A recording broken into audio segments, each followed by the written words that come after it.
The solemn vows couples take before a church minister are even sweet to the deaf.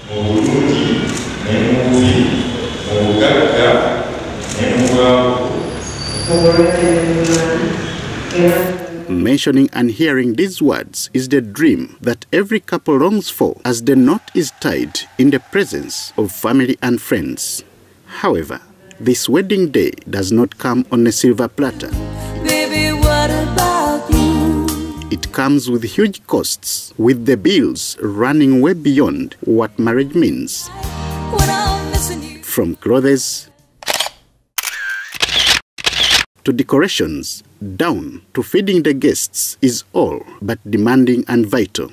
But the $1 million question is whether a good wedding has to be expensive. A good wedding does not have to be expensive. Economically, we say that you minimize cost and maximize benefit. Our girls and our young men have been lied that in order for you to do a wedding or marry, you must have a lot of cash and then throw a big wedding so everybody get.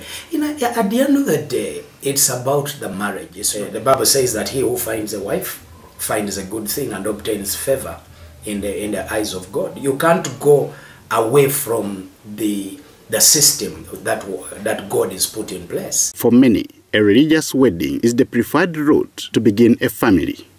But this sometimes means attracting many people, coupled with having more mouths to feed, hence a bigger budget.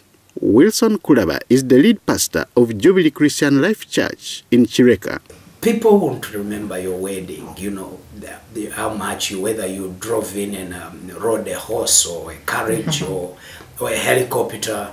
The devils that attack marriages will attack you regardless of how your wedding was. To minimize wedding costs, some people have now resorted to restricting the number of guests invited, while others opt for joint weddings, also known as mass weddings.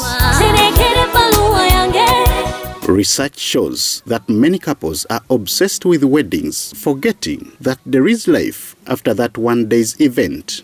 This implies that with flashy marriages often leaving behind huge debts, it has led into uncomfortable beginnings. So you can organize a good wedding at a minimized cost, but the benefit will be how long you stay in that marriage. Is it a silver jubilee or a golden jubilee?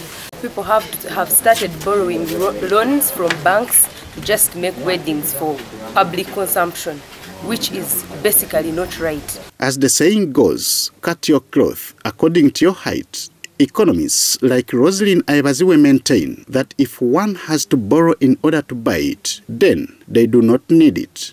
She says it is better to do a kind of wedding one can comfortably afford. The wedding should be within your means. You do not have to concentrate on the wedding itself than what you're planning to harness in marriage. Though a wedding is a one-day event, a once-in-life exercise, it is often unfairly given too much attention, complete with resources.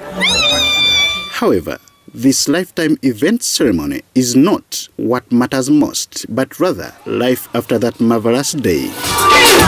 Henry Okurut, UBC News.